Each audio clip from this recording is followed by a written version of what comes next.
휴.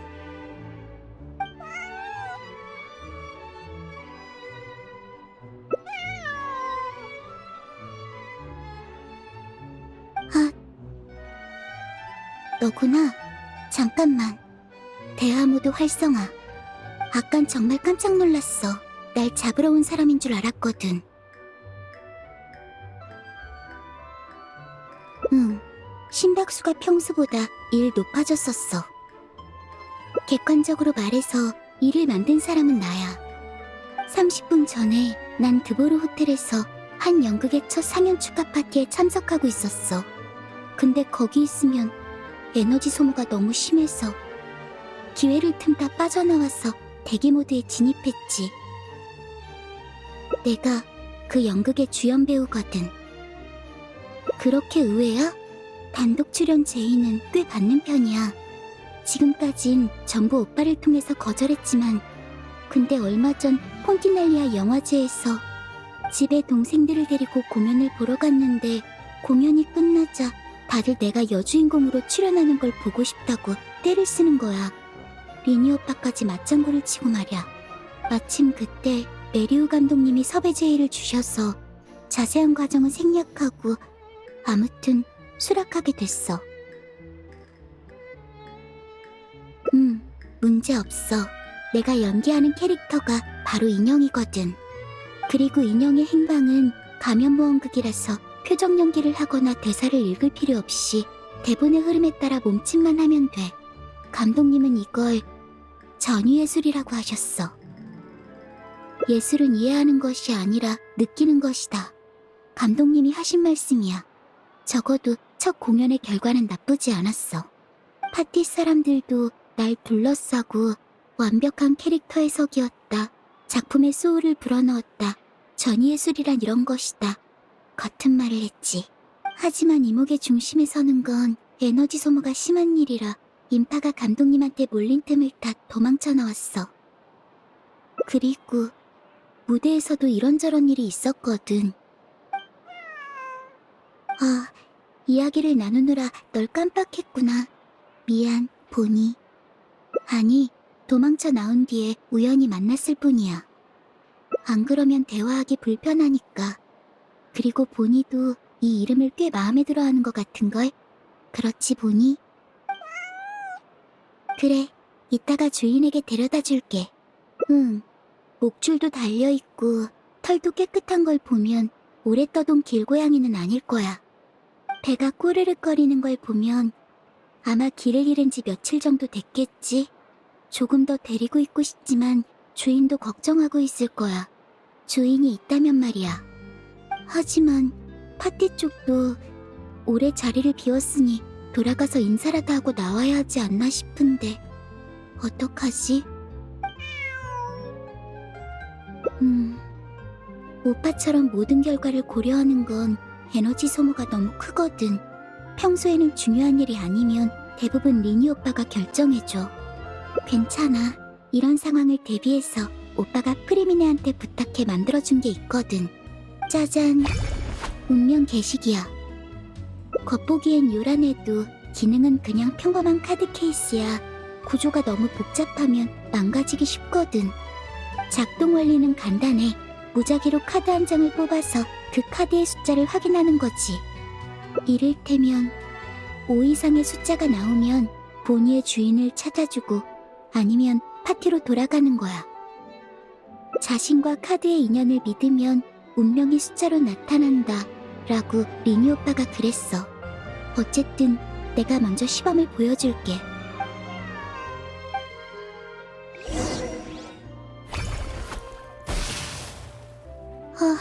이게 아닌데 이쪽으로 뽑는 게 아닌가?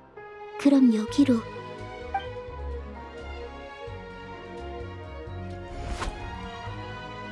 사용감을 조금 개선해야 할 것 같네. 나중에 프리미네한테 말해야겠어. 어디 보자. 카드 숫자는 4네. 방금은 카드가 바닥에 떨어졌으니까 운명의 선택이 아니야. 운명의 선택을 존중해야만 운명이 가장 정확한 결과를 보여준다. 리니 오빠가 이런 말도 했었어. 즉, 바닥에서 주운 카드는 운명에 대한 존중이 전혀 담겨있지 않으니까 정확한 결과가 나올 수 없지. 아니면 너도 한 장 뽑아볼래? 우리가 여기서 만났다는 건 우리의 운명에 연관점이 생겼다는 거니까. 고마워. 이번에는 절대로 안 바꿀게. 여기 게시기를 줄게. 5 이상의 숫자를 뽑으면 내 운명을 바꾸는 데 성공한 거고, 그 반대면 실패야. 그리고 다른 제안이 있으면 편하게 얘기해줘. 곁에서 결정을 내려줄 사람이 있으면 사사건건 운명에 물어볼 필요도 없으니까.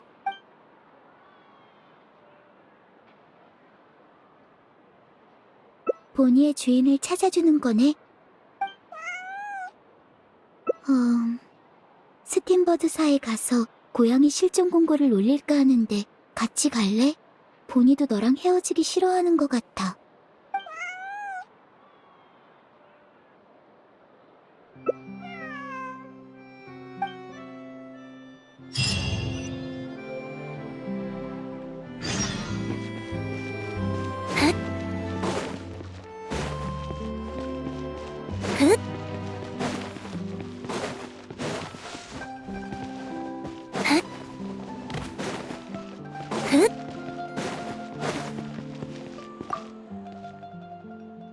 아름다운 하루, 스팀버드로부터. 안녕, 리넷, 여행자? 응? 없었던 것 같은데? 고양이라도 주웠어? 네, 그럼 저희 쪽에서 주인을 찾는 공고를 올릴 수 있을까요? 물론이지. 정말 상냥하네. 그럼 이리 와서 등록해줘. 다 됐다. 그럼 주인이 찾아오기 전까지 우리 집에서 지내렴. 그리고 고마워. 계속 같이 있어줘서. 난 이제 파티에 잠깐 얼굴 비추러 갈게.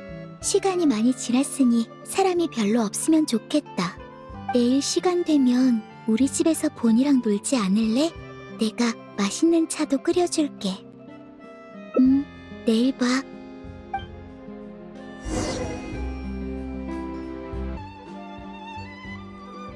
제 고양이 같은데요.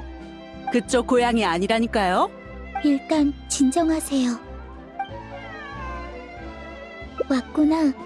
미안. 상황이 이래서 차를 끓여주긴 힘들 것 같아. 이건 제 친구네 고양이에요. 친구가 일 때문에 자리를 못 비워서 제가 대신 온 거라고요.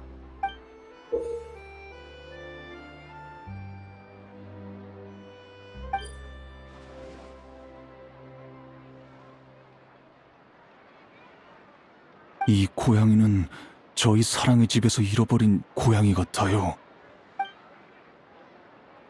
본이요? 고양이에게 임시로 지어준 이름이에요.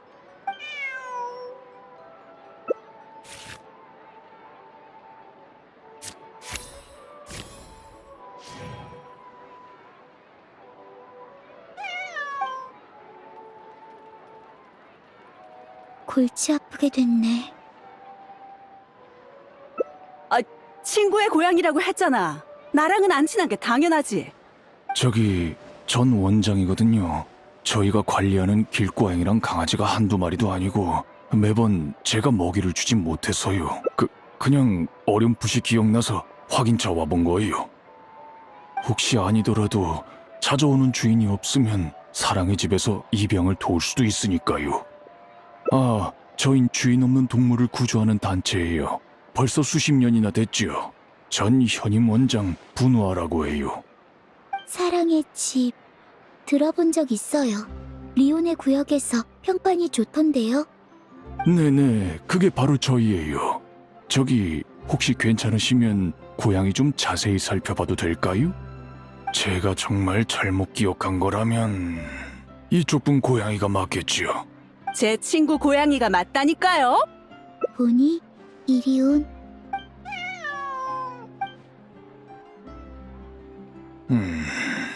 아닌 것 같네요. 생긴 건 비슷해도 털색이 미묘하게 달라요.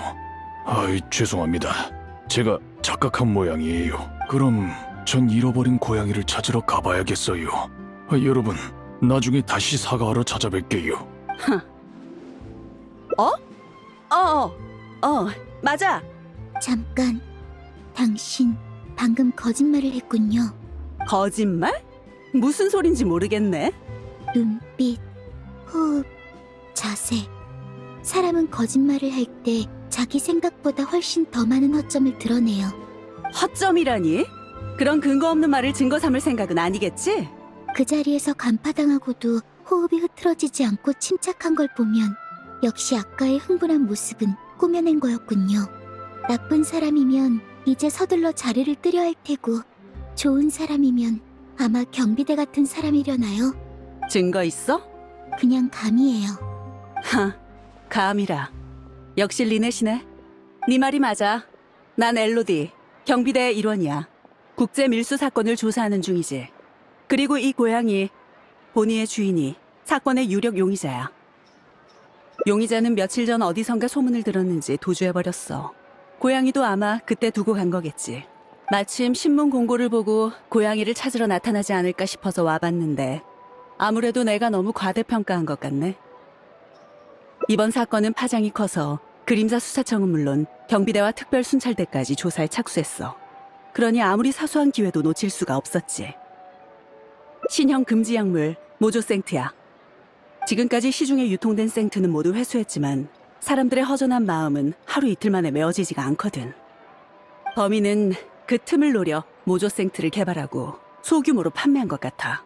유사한 사건이 재발하지 않도록 엄격히 통제하고 있는 탓에 범인은 우리가 알아차리기 전에 판매 루트를 해외로 전향하고 모조생트를 밀수하기 시작했어. 최근에 겨우 해외에서 모조생트에 대한 정보를 입수해 초기 거래의 흔적을 추적했지만 시간이 너무 오래 흘러서인지 유용한 단서는 찾지 못했지. 그림자 수사청은 해당 약물을 제조할 능력이 있는 사람을 전부 조사했고 그러다가 보니의 주인을 찾아낸 거야. 폰타인 과학원의 피에르라는 연구원이야. 피에르 레페브르라고 부르는 게 정확하겠네. 레페브르.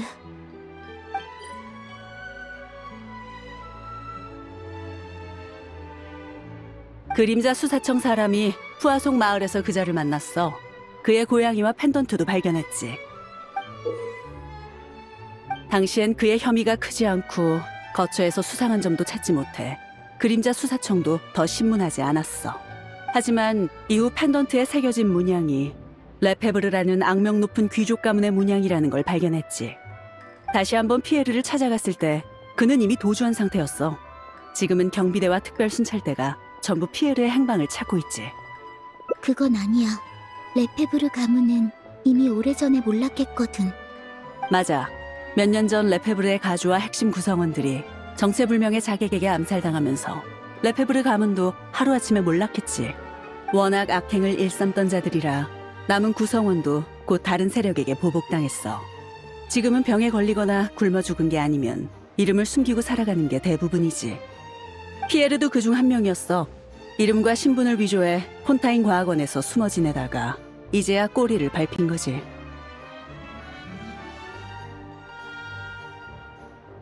너희가 현명하고 정의롭다는 얘길 동료들에게 자주 들었거든. 혹시 피에르나 그의 일당이 본의를 노리고 너희한테 접근할지도 모르니까 눈여겨봐달라는 의미로 말해주는 거야.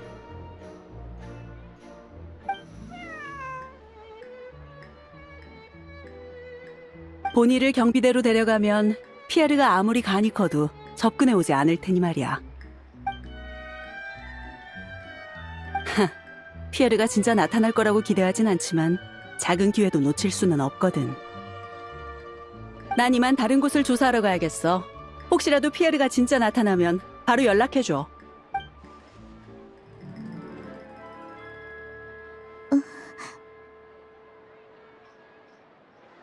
고마워. 난 괜찮아.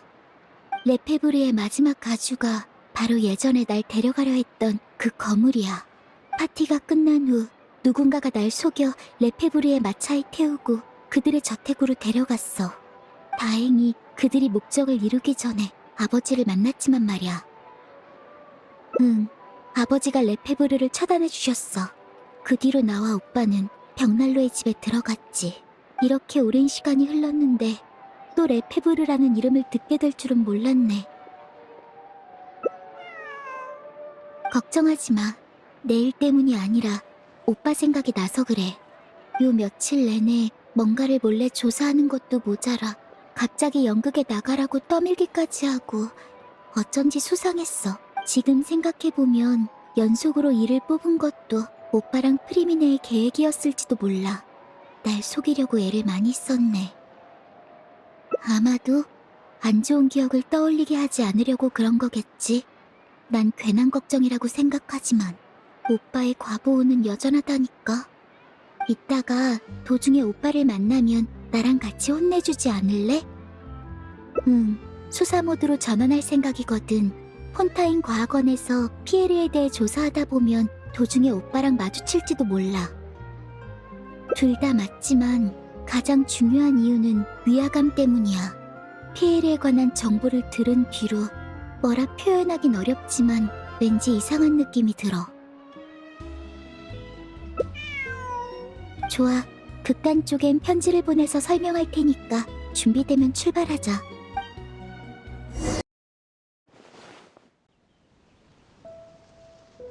리넷! 리허설 광고 아니었어? 연기는 그만해도 돼. 오빠도 나도. 알지? 어릴 때부터 나는 오래 못 속였잖아. 그래서 가면 무언국으로 네 주의를 돌리려고 한 건데 역시 무리였나? 그보다 새 조수부터 소개해주지 그래? 이쪽은 슈브르즈, 특별 순찰대의 대장이야. 전에 만난 적이 있을지도 모르겠네. 오랜만이야. 그리고 정정하자면 조수로 초대된 건 내가 아니라 리니야. 전에 리니를 고문으로 초대해 마술 같은 범죄 트릭을 푼 적이 있거든. 이번에도 리니의 도움을 받고 싶어서. 너희 다 알게 된 거야? 물론 그 이유도 있어. 레페브르의 몰락에 관해서는 지금까지도 의견이 분분하거든. 벽난로의 집을 의심하는 사람도 있었지. 당시 범인은 신중한 뒤처리로 증거를 남기지 않았지만 오히려 그래서 난 그 집행관의 소행이라고 믿게 됐어. 그날 밤 마차 출입 기록을 살펴보면 너희와 레페브르의 원한 관계도 대충 짐작이 가거든. 아, 걱정 마. 어차피 증거도 없고 그 더러운 가문을 변호할 생각 따윈 없으니까. 그땐 너희가 더 피해자에 가까웠기도 하고. 리니를 찾은 건 오직 이번 밀수 사건을 조사하기 위해서야. 이번 조사는 리니와 슈브르즈의 협력일 뿐이야. 하루빨리 진실을 밝혀내는 거야말로 특별 순찰대의 정의지. 물론 처음부터 리넷도 부를 생각이었거든. 현임 조수가 동의하지 않았을 뿐이지. 오빠, 이제 난 그때의 내가 아니야. 구석에서 벌벌 떨기만 하던 꼬마도 이제 더는 누군가가 구해주기만을 기다리지 않아. 미안, 리넷. 너희 말이 맞아. 내가 걱정이 과했어. 응, 그리고 다음엔 내 주의를 돌리려면 다른 이유를 대도록 해.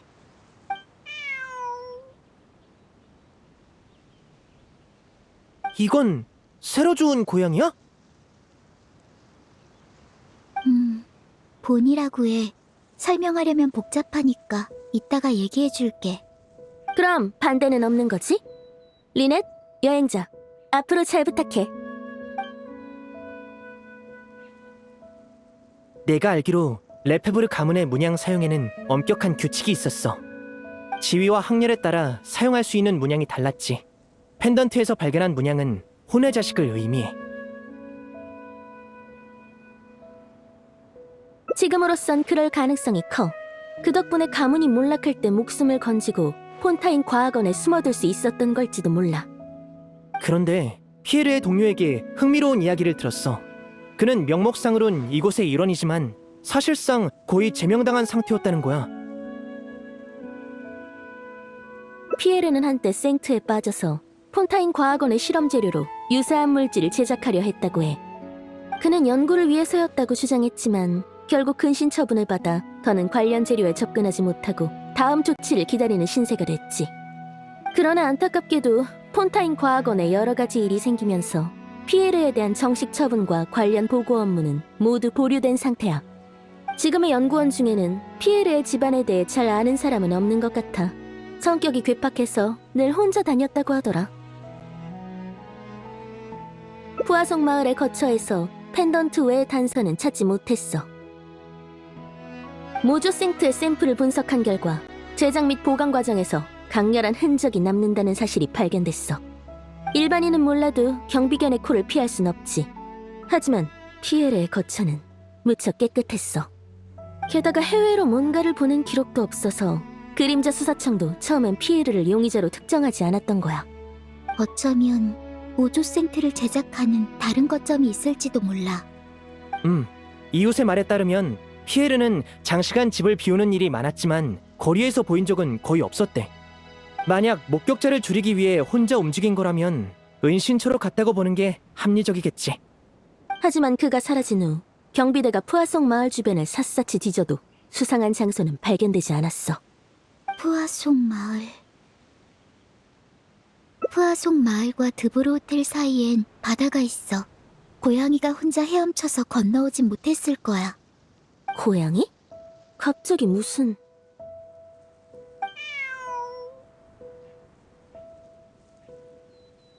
본인은 원래 피에르의 고양이야. 아, 그림자 수사청이 피에르를 처음 찾아갔을 때의 보고에 고양이 얘기가 있긴 했어. 그게 본이란 말이야? 피에르가 여기저기 돌아다니는 성격 같진 않고 푸아송 마을에서 본이를 잃어버린 게 아니라면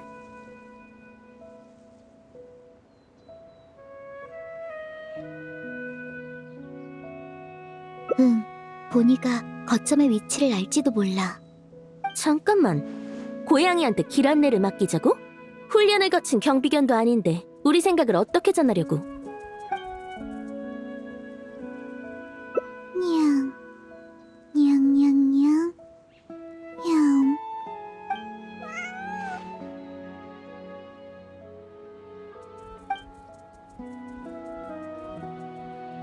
바다, 모래사장, 절벽 밑, 대충 폰타인성 북쪽인 것 같아. 세상에 이런 증언이 있다니. 익숙해지자고. 사실 고양이도 사람도 절반 이상의 의사소통이 몸짓으로 이루어져. 하지만 사람은 대부분 언어에만 지나치게 의존하지. 물론 너무 복잡하면 해석이 안 되지만. 어쨌든 단서를 찾았으니 다행이야. 이제 조건에 맞는 장소를 찾아보자.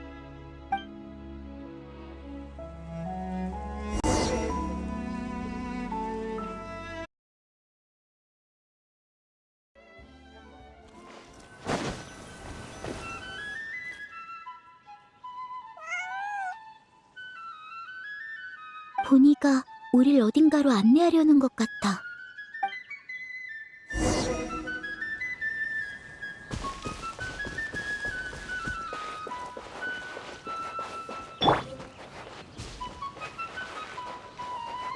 경비장치야. 조심해!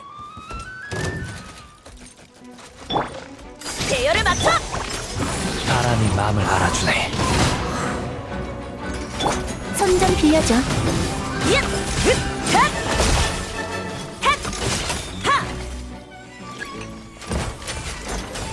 진군하라! 자유롭게. 유행은 내가 참아.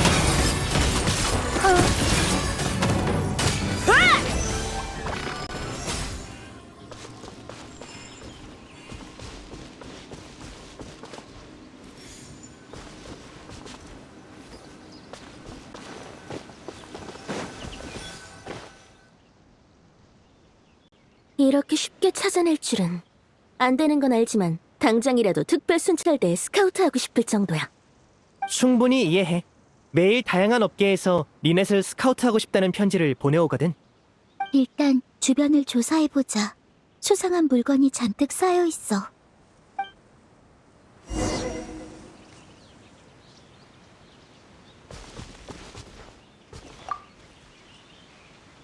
역시 여기가 모조생트를 제조하는 곳이었어.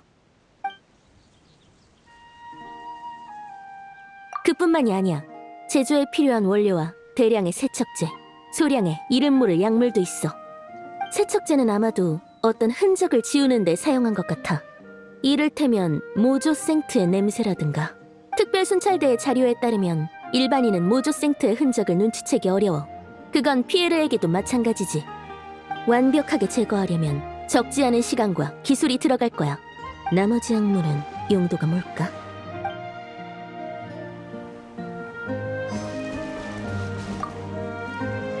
이 주머니는 소재가 되게 특이하네. 맞아. 둘 다 바다 이슬꽃 섬유로 만들어졌는데 이건 더 정교한 처리를 거쳐서 방수성과 밀폐성이 뛰어나고 부식에도 강해. 줄도 특수 제작돼서 입구를 단단히 묶을 수 있지. 이건 말고도 동일한 소재의 주머니를 더 발견했는데 크기도 작고 두께도 얇아서 잘 망가질 것 같더라. 확실히 그렇네. 밀봉하면 모조생트의 냄새를 감별하는 경비견의 코를 잠시나마 속일 수 있을지도 몰라. 그럼 이 큰 주머니의 용도는 뭘까? 모조생트를 밀봉하는 데 사용하기엔 너무 눈에 띄는데?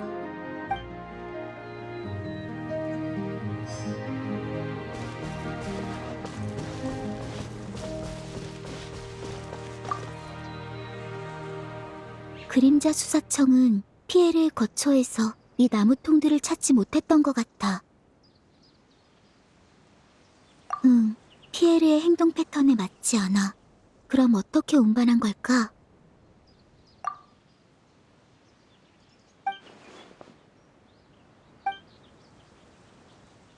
아랫부분만 물에 잠겼던 것 같네.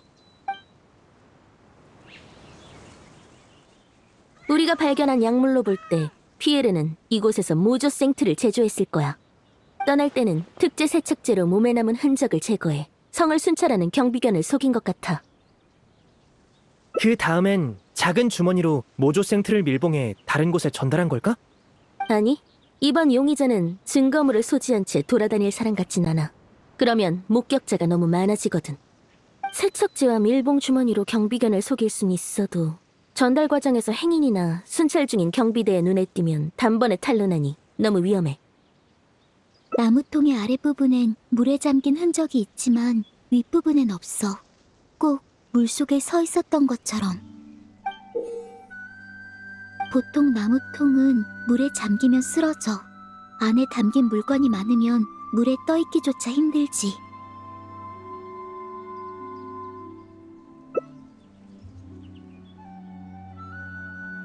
나무통 주변에 공기 주머니를 두르면 물속에 새어들 수도 있고 무거운 걸 더 많이 담을 수도 있겠네.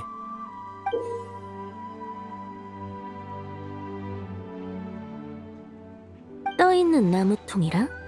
오가는 배가 적고 시야도 좁은 밤이라면 불가능한 것도 아니겠어. 하지만 그러면 나무통이 물살을 타고 여기저기 필요할 텐데 전달할 위치를 어떻게 정했을까?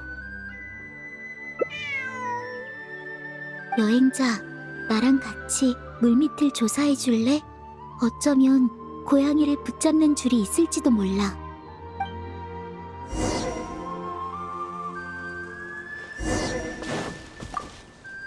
이렇게 빨리 단서를 찾을 줄은 몰랐어.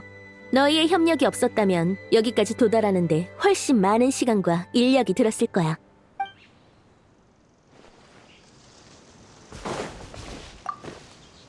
진지 모드의 리넷은 오랜만이네. 이번에는 얼마나 오래 가동되려나?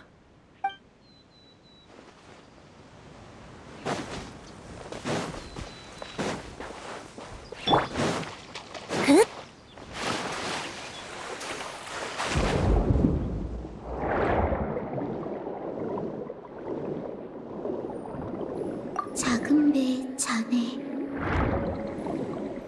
여긴 아닌 것 같아.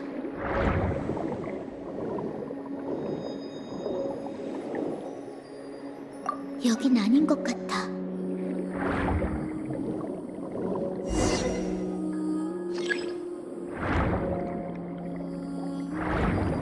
찾았다. 올라가서 얘기해주자.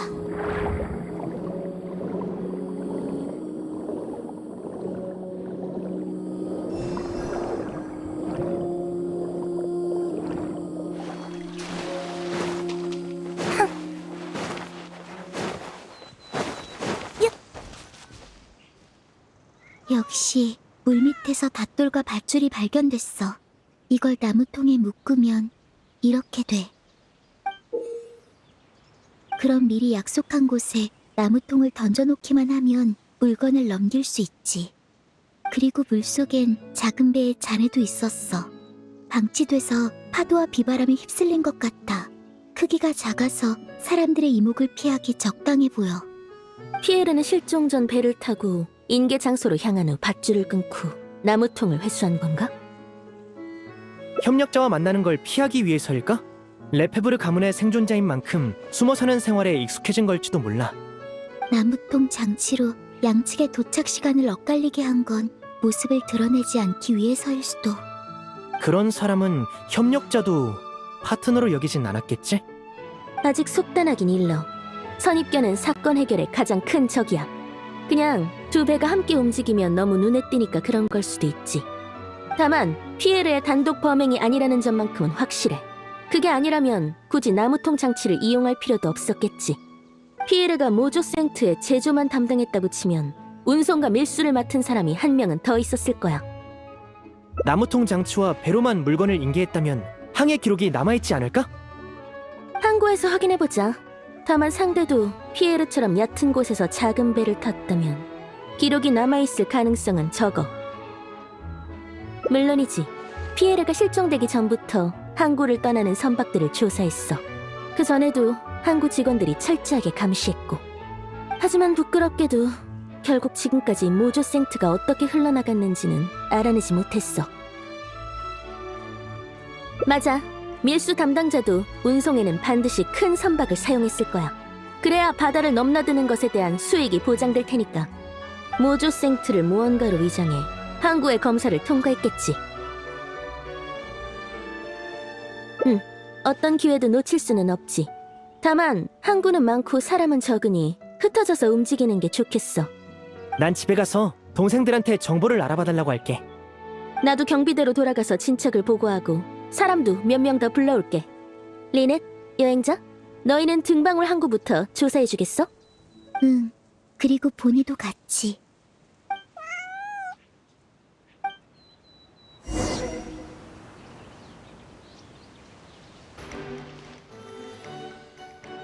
리넷이랑 여행자. 그리고 본이네? 어쩐 일이야? 무슨 일 있어? 그랬구나. 폰타인을 위해 애써줘서 고마워. 평소에 이 항구를 지키고 있거든. 항해 기록이 필요한 거지? 바로 가져올게. 오늘도 그냥 지나가긴 글렀네. 휴. 그건 아니야. 이번 일이 있기 전까진 매일 무난했어. 수상한 물건만 다 압수하면 배를 타고 퇴근했지. 범인은 대체 어떻게 수상한 물건을 꼭꼭 숨긴 걸까? 우리도 경비견도 전혀 눈치 못 챘어. 수상한 물건? 모조 생트 말이야? 그뿐만이 아니야. 다른 금지품들도 우리의 조사를 피할 순 없어. 원래는 그런데... 그럼 압수한 물건은 어떻게 처리해? 일단 창고에 보관했다가 진짜로 수상한 물건인 게 확인되면 검열청에 인계해. 그리고 너무 수상하진 않은 물건, 이를테면 금지품 제조에 사용되는 원료 같은 건 싣고 온 배에 돌려주지만 통과시켜주진 않아. 오래 기다렸지? 최근의 항해 기록을 전부 가져왔어.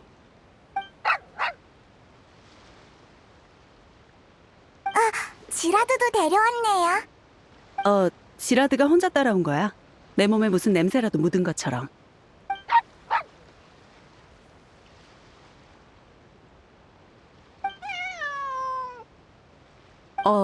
지라드가 왜 너희한테 이렇게 격한 반응을 보이지?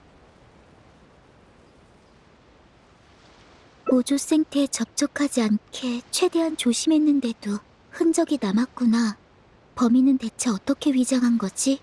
일단 항해 기록부터 살펴봐. 직원 출퇴근용 배 빼고는 전부 기록되어 있어.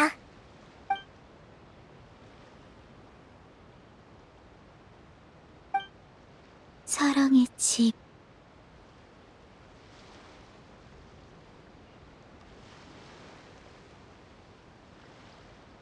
반출 기록이 꽤 많아. 사유는 전부 해외 입양이네. 거기 원장이 그랬는데 폰타인에서만 볼 수 있는 고양이 강아지가 해외에서 인기래. 그래서 해외 입양 서비스를 개설했다나? 사랑의 집 원장 분우아가 전에 본이를 찾으러 왔었지.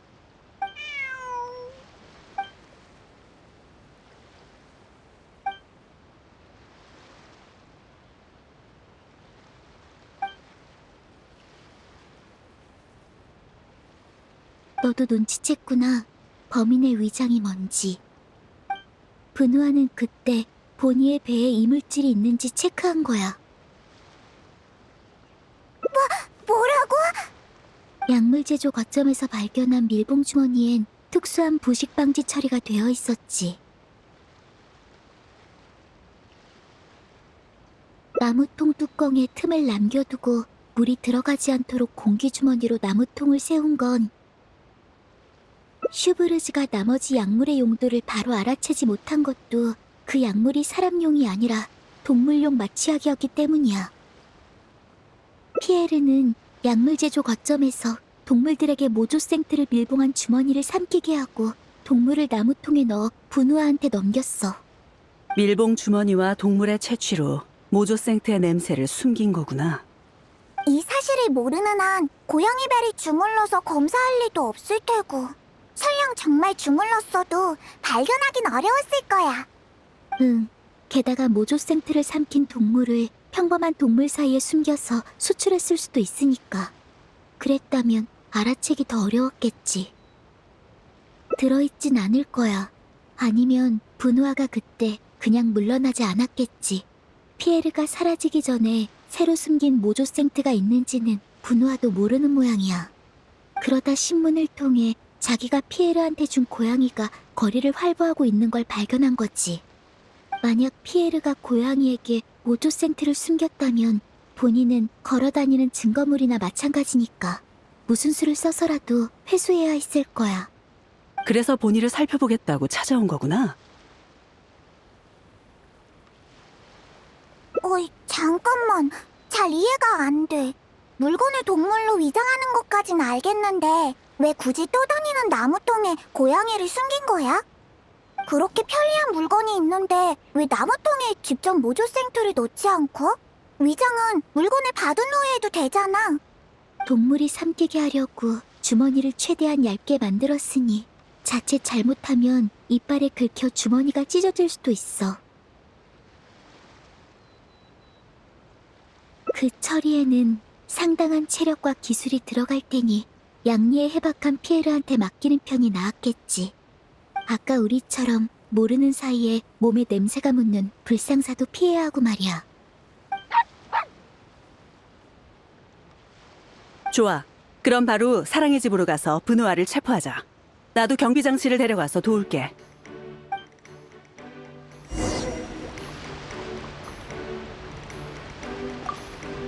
난 그래도 여기 지켜야 해. 엘로디가 경비장치를 데려가니까 인력은 충분하지?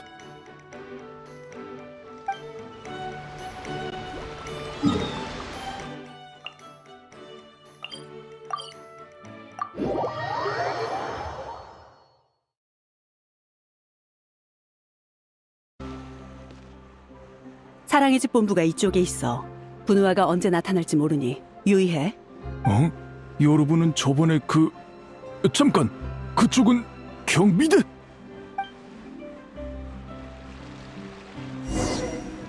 어서 붙잡아. 놓치면 안 돼.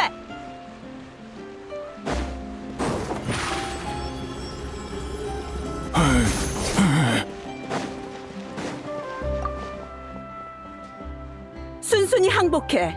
분우아. 살려주세요.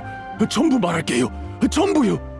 몇십 년간 쌓아올린 사랑의 집의 평판을 이런 짓에 이용하다니. 저도 어쩔 수가 없었어요. 아버지가 고작 이 짐승들 때문에 집안을 풍비박산 내버려서 전 짐승보다 못한 생활을 했다고요. 그딴 건 아무도 안 물어봤어. 당장 말해. 어떻게 피에르와 손잡게 된 거지? 제가 사랑의 집을 물려받은 뒤로 운영 상황이 점점 안 좋아졌어요. 그러던 중 누군가가 편지를 보내왔죠. 반려동물 몇 마리만 해외로 운반하면 목돈을 주겠다고 하더군요. 편지에 적힌 대로 몇 번을 운반한 뒤에야 제가 뭘 옮긴 건지 알게 됐어요. 그때 피에르가 다시 편지를 보내와서는 이미 공범이 되었으니 체포되기 싫으면 순순히 협조하라고 협박하는 바람에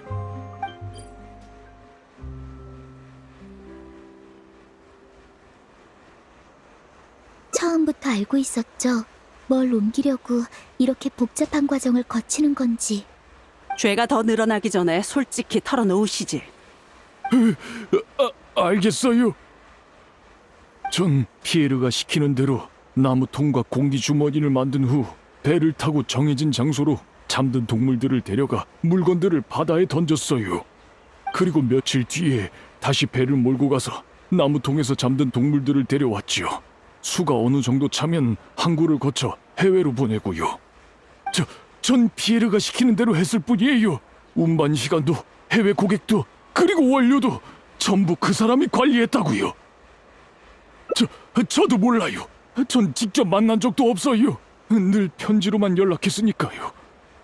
마지막 편지를 받은 게 언제죠? 어젯밤이요. 그림자 수사청에서 찾아왔다면서 한동안 피신해 있겠다고 했어요. 어디로 갈 건지는 안 알려주고 그냥 저한테도 조심하라고 하던데요. 피에르는 며칠 전에 도주했어. 어젯밤의 편지는 아마도 피신한 후 보낸 거겠지. 태웠어요. 그것도 그 사람이 시켜서 매번 그래왔어요. 사랑의 집의 사람들도 알아챌 수 없도록요. 증인도 물증도 모자란 틈에 피에르에게 모든 죄를 뒤집어 씌우려는 것처럼 들리네요. 아니에요. 이번에는 진짜 아니에요. 사실인지 아닌지는 신문에 보면 알겠지. 증언과 물증에 오류가 있다면 후회하게 만들어주겠어. 네. 이번에는 진짜라니까요. 아, 정말 고마워. 너희가 아니었으면 어떻게 됐을지. 보니의 공도 커요. 맞아. 보니 덕분에 분우와의 꼬리가 잡혔지.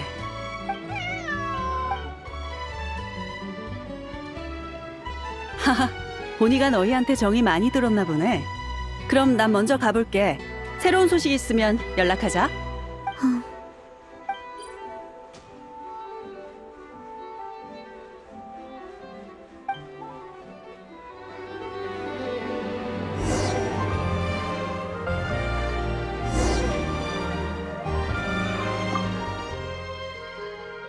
얌전히 따라와.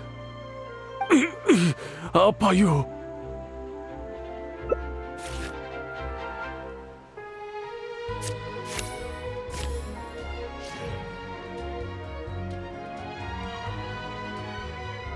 정말 다 끝난 걸까?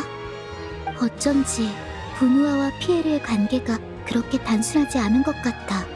사건을 처음 들었을 때부터 느낀 위화감이 지금도 사라지지 않았어. 안 돼. 에너지가 거의 다 소진됐는데 아직도 떠오르질 않아. 적어도 이제 더는 끔찍한 일을 당하는 동물은 없겠지. 부디 그래야 할 텐데.